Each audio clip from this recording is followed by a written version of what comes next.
What's up? Good morning, everybody. Welcome to Snakes and Coffee. Got the fucking intro right this time. Hell yeah. Tinley weekend, man. It was freaking awesome. Had a great time. Got to see all the friends, hang out, smoke good. It was cool, definitely. A lot of cool animals there. Did my content recording YouTube thing. I definitely gotta say props to everybody that does content at shows like that, because I don't know how y'all do it, to be honest. Just being able to get out there and talk to people and be like, hey, you want to do my YouTube video and stuff. Like, everybody was super receptive to that like I approached. But just the fact of actually doing it and finding time and, like, trying to hit these people up while you see that they're not busy and stuff like that. And then the whole fact of just doing it, period, and stuff, it's not easy. You kind of look at it like, oh, you just bust out your camera and record somebody and everything's natural. That's what you're going for, is like the natural reactions and natural footage and stuff, but it's still not easy. Or you're walking through and you don't have that camera ready and you see something going on, like, oh, I want to record that, and by the time you get it out, like, that moment's gone and stuff like that. So shout out to everybody that goes to the shows and does content and does their thing, because yeah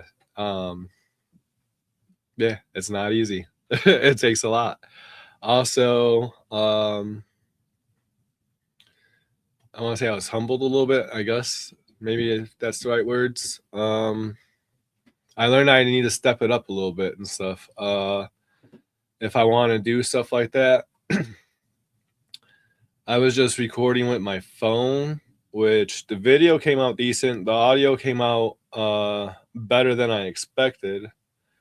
I meant to bring, like, the little selfie stick thing to, like, make it easier, and I forgot to bring it with me. I wish I would have, because I think it would have been a little, like I said, a little bit easier. But no, yeah, I think that if you're gonna do stuff like this, the way to go definitely is to, like, have an actual camera, have a good dynamic mic that goes on top of the camera, or like some good lapel mics that you can give to people and you can wear yourself, something like that. Just better equipment. I think that while the phone held up and did what it was supposed to do and still, like, was good enough, I think the move is definitely having better equipment, more professional equipment, for that type of application, for sure. Amanda, I see you in the chat. What's up? I'm going to smurf you up real quick, and then I'm going to say what's up to everybody in the chat before I ramble my ass on too much.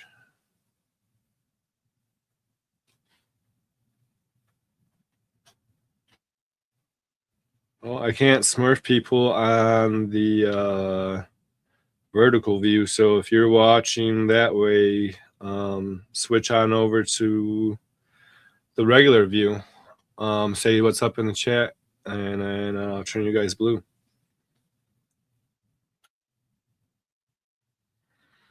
All right, Amanda, I got you. Let's say what's up to everybody. Got the homie Eric B. What up, bro? Nice seeing you here. Everybody, do it, he says. Go smash that like button. Hit subscribe. Turn on that notification bell. Set it to all. It's right on the top. Easy for you. It's the first one. You can't miss it. And then share this out, man. Help my channel grow. Pause. Got Ashley the Catalina Morph Mixer. It was nice seeing you at the show. It's quick in passing, the tight aisles and stuff. It was crazy. But I hope you had a good show. Got the homie Wiz. What up, Brody? Hope you didn't have to go back to work today. Hope you guys didn't get too much snow up by you. We got a little bit last night. But I heard before we left the show yesterday that like further north of Wiz, they already had like 18 inches, 20 inches, and they were expecting like 30 something, 40 something. I heard like by Kyle Hoffman's house, like he was already snowed in and stuff like that. So that's crazy. Got F&A, what's up? Fred and AJ. They definitely love their wake and bake. Hell yeah. Appreciate you guys tapping in. Good morning. Got my sister-in-law, Amanda, the Trippy Panda podcast. You guys, everybody go to Amanda's channel right now.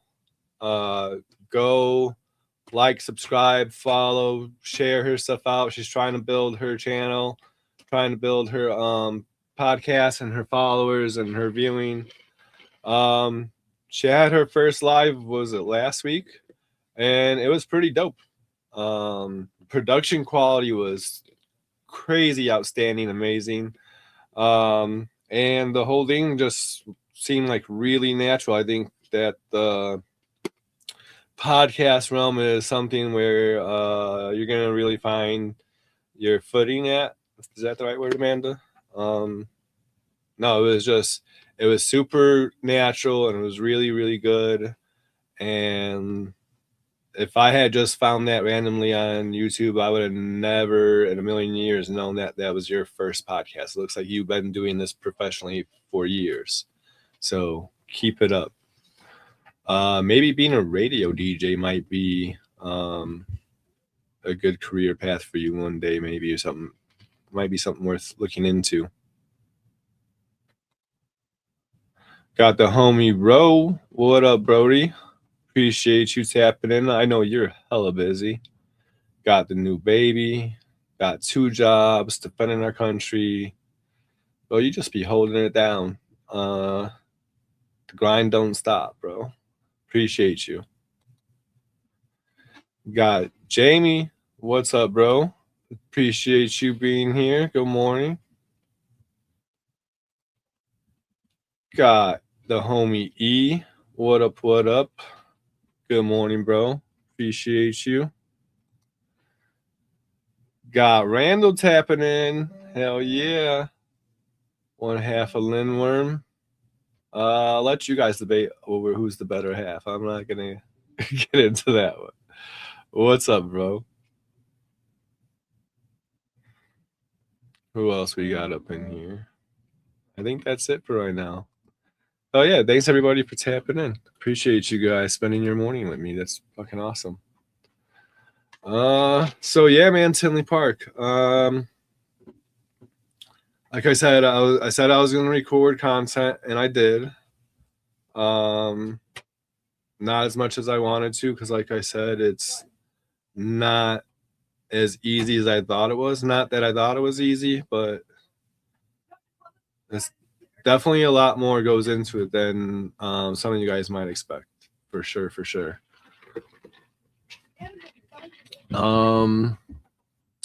Yeah, I didn't get as much as I wanted to. I did manage to get my conspiracy video recorded, edited. Why does that sound weird? Did that last night. I got it ready. I think I'm gonna upload it here officially after the show. Don't know if I'm gonna set it to premiere this evening, afternoonish, or whatever, or tomorrow. But everybody stay tuned. I think I'm just gonna let it go probably sometime today. But I want to like schedule it so it gives YouTube time to like find that right algorithm and push it the way that it should. I think this is gonna be a really good one. You guys are definitely gonna enjoy it. Got some amazing faces on there. Just stay tuned, man. Watch it. It came out really good. My editing skills suck, but even that being said, it still came out really good, I think. What else? What else? I did get some like footage of like the vendors' tables and stuff and their snakes. I'm not sure what I'm gonna do with that footage yet, or if I'm gonna use it. Not that it's bad, but in my opinion, it's not like good.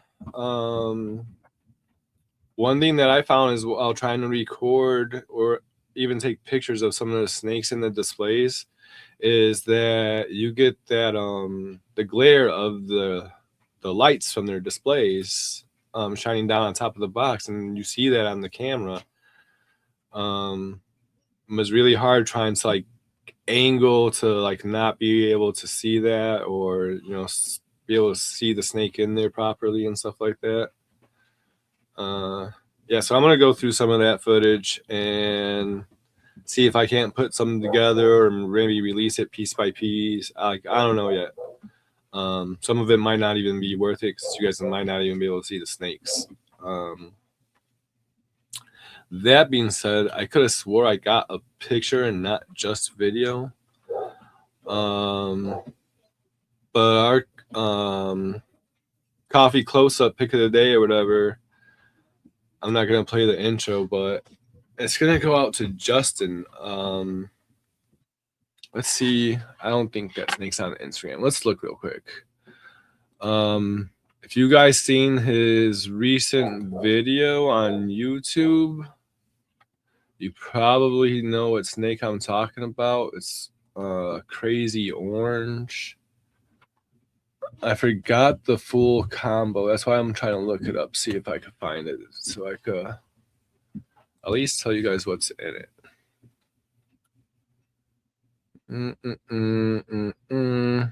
No. Dang it. He has not uploaded this snake to Instagram yet. But anyways, yeah, you guys go check out Justin Canova's latest video. Man, what was in that snake? I want to say it was like a cypress, red stripe fire. I don't even know what else. But it's just crazy. It's like this bright flaming orange, bro. It looks crazy. Damn, I really wish I had the picture. I snooze. I'm lacking right now. Let me look through my phone because I don't want to just like talk about it. I want to show you guys this snake. Dude, pause because it's crazy.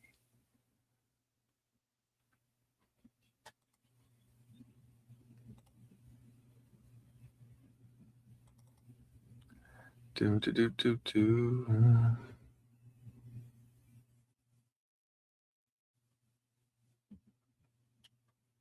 I don't like this new laptop, like the way that it shows the media in my phone. It doesn't show it in order the way it is in my phone. Like my videos from Tinley are on here, but they're not all at the top and in order like the way they are in my phone gallery. They're just randomly placed about when I look it up through the computer. It's so weird. Yeah, I'm probably never gonna find it, and I'm not gonna make you guys sit here and watch me find it. So, but anyways, it's super cool, super orange. If you guys didn't see it, go check out his latest video. Or stay tuned to my page because I know I got it on video. Like I said, I'm gonna go through those videos and do something with it. I had to make sure I got that snake on there. That snake is crazy. That being said, it's probably my favorite snake of the show, or at least my favorite ball python of the show for sure. I think my favorite snake of the show again was Carpandro.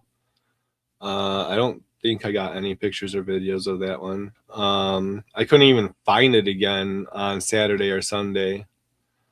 I knew exactly where it was, and then I went back to that table and it was gone. He had 3 Carpandros and they were all gone. I think somebody swooped those up and bought them Friday night. They're in the VIP access because yeah, like I said, Saturday morning they were gone. I literally meant to go get footage of them and stuff, and they were gone.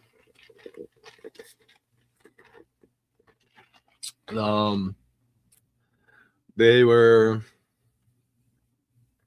It said 75% Carpandro, so I don't know if it was 75% carpet or green tree. They visually looked more heavily towards the carpet side, just that they were like kind of green. So I'm gonna say they were probably 75% carpet, whatever variation of carpet. Looking at it, I think they look kind of like, I'll say they kind of look like coastal, but they could have been jungles, I guess, because it's gonna get messed up when you add the green tree into there. But one of them looked more heavily like a green tree python, though. That one was amazing, like amazing. The colors were on it were really cool. They weren't like super vibrant or stand out the way they would if it was just like a pure green tree. But the cool thing with carpets is the older they get, the better they look. So when that thing's like a couple years old and it's good size and everything, then that's gonna be a super cool looking snake. So whoever swooped that one up, man, congrats to them. Congrats to getting the whole set. I'm assuming one person got all three of them. So big moves there. That's super awesome. I think I might try to do those one day. Damien. Hold on 1 second. Sorry, are you online? Mm-hmm. Okay, never mind. It's not funny. It was just something funny. Okay. Damien was like, Mom, we should hold us witnesses at the door, like Bible thumpers. And I like open the door, tell him hail Satan and shut it. He's like, I'm not gonna.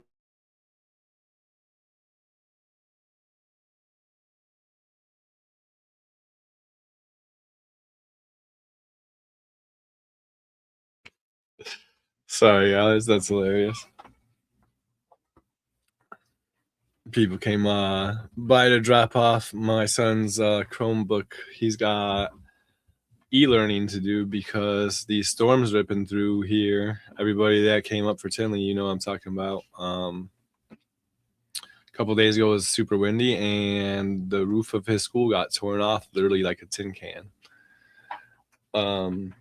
Which is crazy for up here because stuff like that doesn't happen in Chicago or near Chicago or anything like that. And the wind usually is not like that bad. Everybody thinks Chicago's called the Windy City because of the wind, and it's not. That term comes like from politics.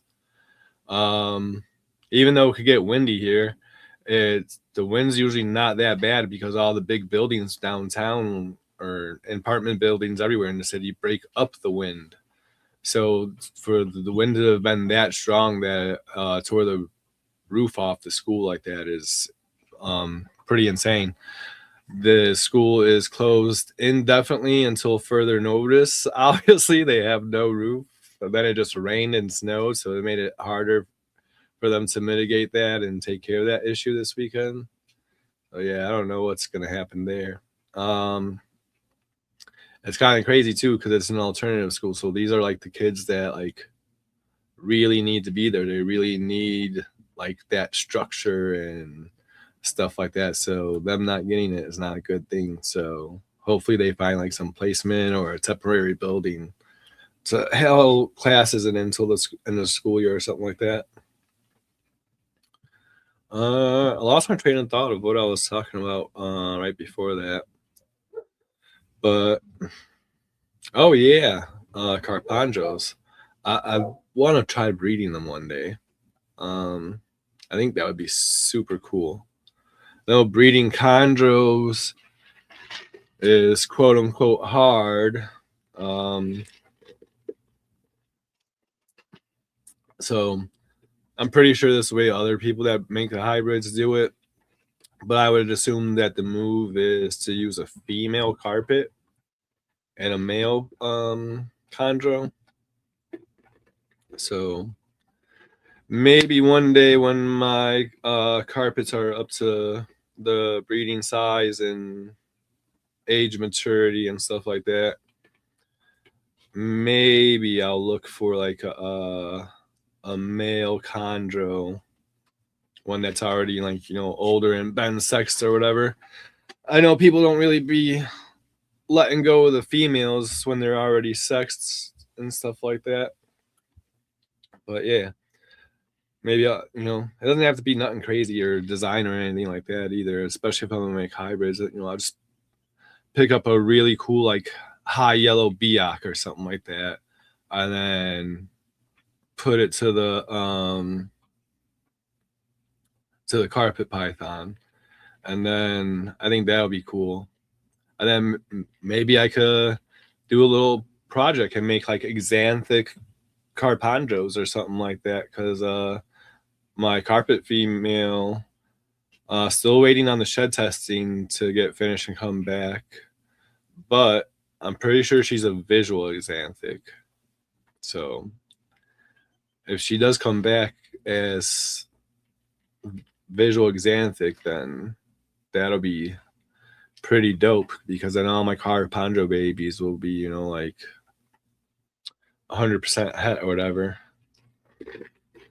Which, if you guys know about carpets, the exanthic isn't a recessive like they once thought it was. It's actually just like a codom type of thing, and then I guess has like a super.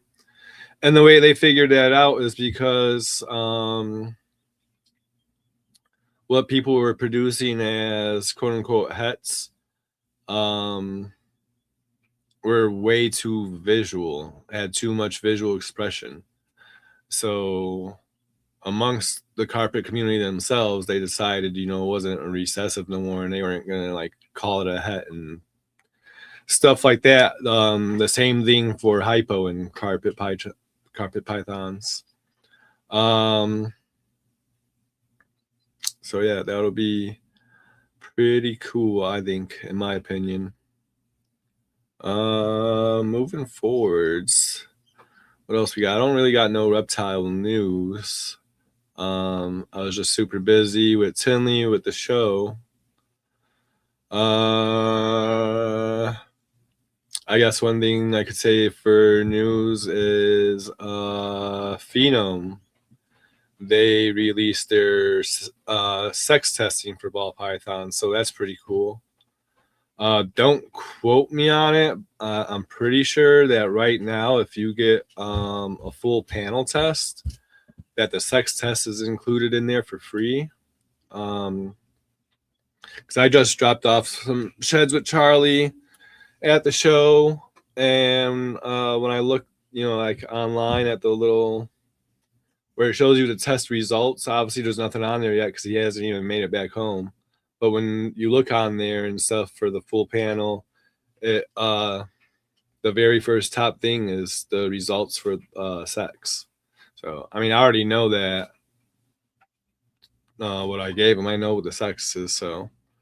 But it's still pretty cool if that's something that somebody's looking into and stuff. You pay $120 and get a full panel of every single morph, codom, and recessive and sex for $120, $125. You can't beat that, man. That's a steal. So yeah, go check that out. Charlie's booth, or the Phenome booth, was one of the nicest, cleanest booths at the show. Like, that was such a dope professional setup. It wasn't just Charlie's, you know, like little Gray Rider booth like you've seen before. It was, if you didn't know any better and know that that was like just, you know, a booth, like a table like everybody else, you would think that that stuff was like built into the wall and like a permanent structure there. Like, that was really nice, you guys. Shout out to Charlie. Shout out. Don't shout out. Shout out to Charlie. Shout out to Patrick McKnight. or Reptiles. And shout out to the whole rest of the Phenom crew. I know who you guys are. I'm just can't think of everybody's names off the top of my head right now. But yeah, that was a super dope setup. You guys definitely killed it this show and rocked it out. Shout out to the sponsor, man. Shout out to AA round number 3 who vended his first Tinley. Not only did he vend his first Tinley and do a good job and sold a decent amount of animals, his table was the talk of the show. He had some of the nicest snakes of the whole show at his table. Even better than Canova or Bavu or RCR or Rice or anybody like that. Don't get me wrong, those people had some amazing snakes. When you do comparison apples to apples and stuff, you know, like maybe some of the stuff they had was better, like genetically or stuff, than the stuff on Aaron's table. Depends on how you look at it, what you like, what your projects are and stuff like that. You know, I'm not gonna say that anybody's snakes were better than anybody else's because they were all fucking cool and badass. Well, like I said, his table definitely was the talk of the show. He had some crazy snakes on there. He had all the big guys coming over there to take a look. That's cool, man. Shout out to him. That's how you do it, bro. That's how you get invited back to do it again. Yeah, like you definitely did not go unnoticed or anything like that, you know. Everybody was paying attention to you on the pet level, on the breeder level, on the big scale. You know, I'm sure definitely that Potter and Ashley heard about that, or if they might have came over to the table themselves even. I'm not sure. I don't know about that, but that's the type of stuff that's going to get you invited back in the fall and for next year and shit like that. So shout out to you for doing your thing. Everybody else pay attention because that's how you fucking do it. That's how you do it.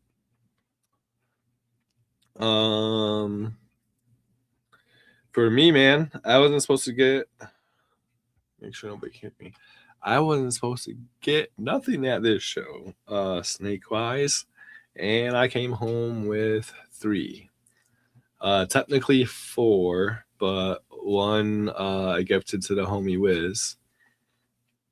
And then he went and picked up another one from Chad from CF Steaks. So now he got a pair of them that he's got to raise up and breed. So hell yeah. When you do that, bro, let me get one out of that first clutch. They're gonna be fire, I already know. But yeah, so got those. Picked up a couple ball pythons. Shout out to the Herpin Harbins. Got super dope Cypress Orange Dream. Says possible honey, but I'm pretty sure that there's honey in there because that doesn't look like a normal Cypress Orange Dream. It's just really bright, really clean.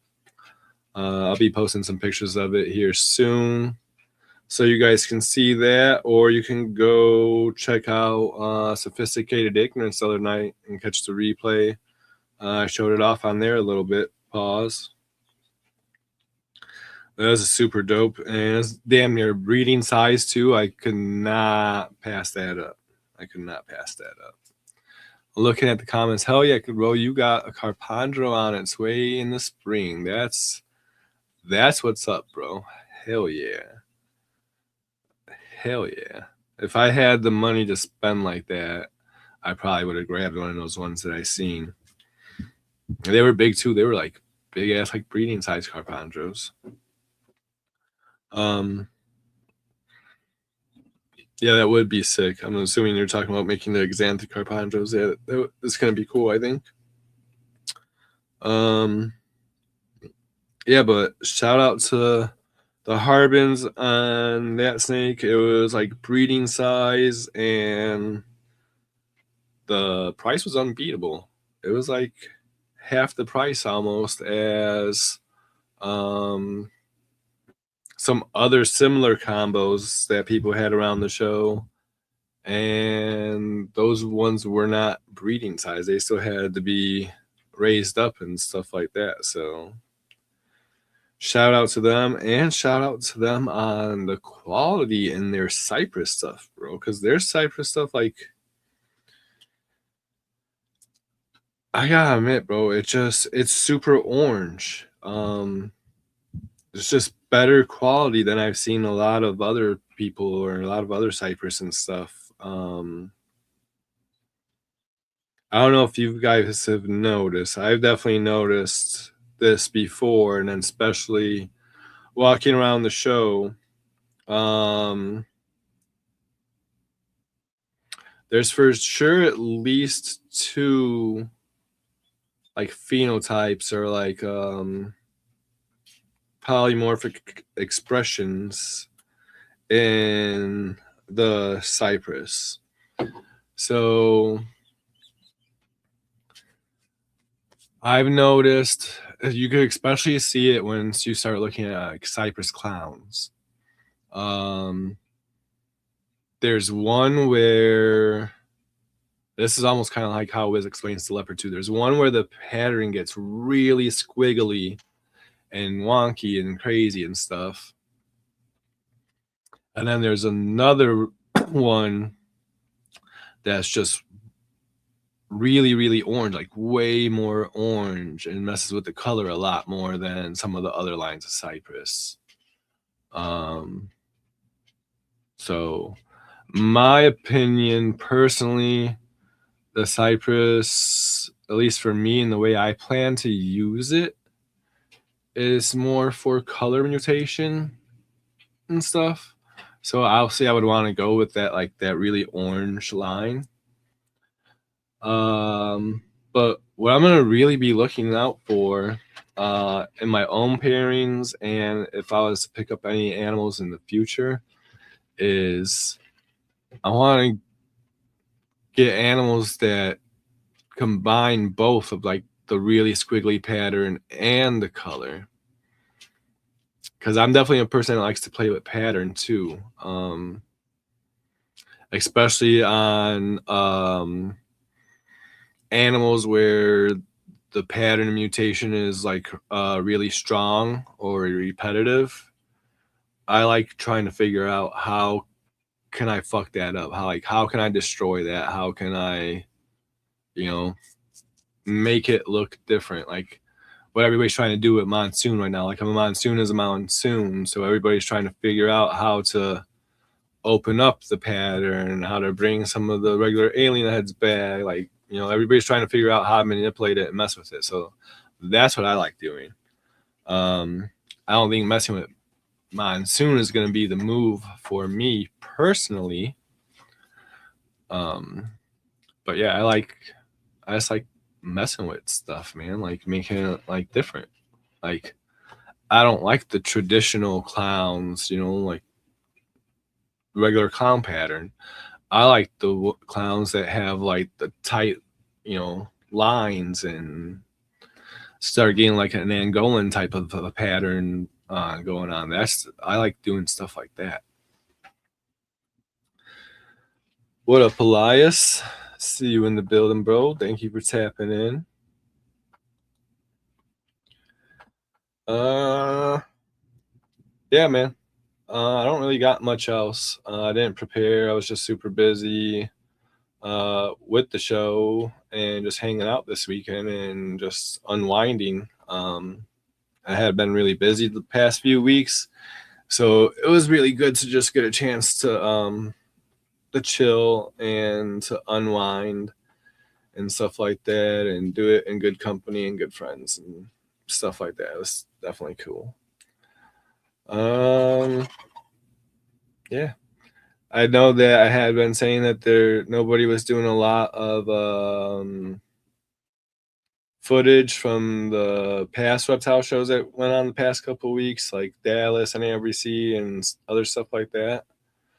But there's definitely, I've already seen like tons of stuff on Instagram and then even a little bit on YouTube already from this weekend and stuff. So everybody go check that out. If you didn't get to go to the show and you need your Tinley fix and stuff, there's definitely a lot of good stuff all over Instagram, Facebook, YouTube. I'm sure that there's more to come, especially on YouTube, because a lot of people, like to wait them 2-3 days before they upload stuff. They probably got to make it home, unwind from the show themselves, have time to edit the videos and stuff like that, which is cool though, because it gives you like something to watch basically all week or for like the next 2 weeks. And I like it. I think it's cool. Like I said, my video probably is gonna premiere sometime later on this afternoon, so keep your eyes peeled for that one. I'm gonna get it queued up right now after this show and send out the link and all that stuff, so the algorithm has time to build. Help me make this one go viral, man. When it comes out, share that link. It's a cool video. You guys are gonna like it. You guys are gonna laugh. That being said, bro, thanks everybody for tapping in. Appreciate you all. Come back next week. Hopefully we'll be a little bit more prepared for this one, and the show will be back on its like normal path.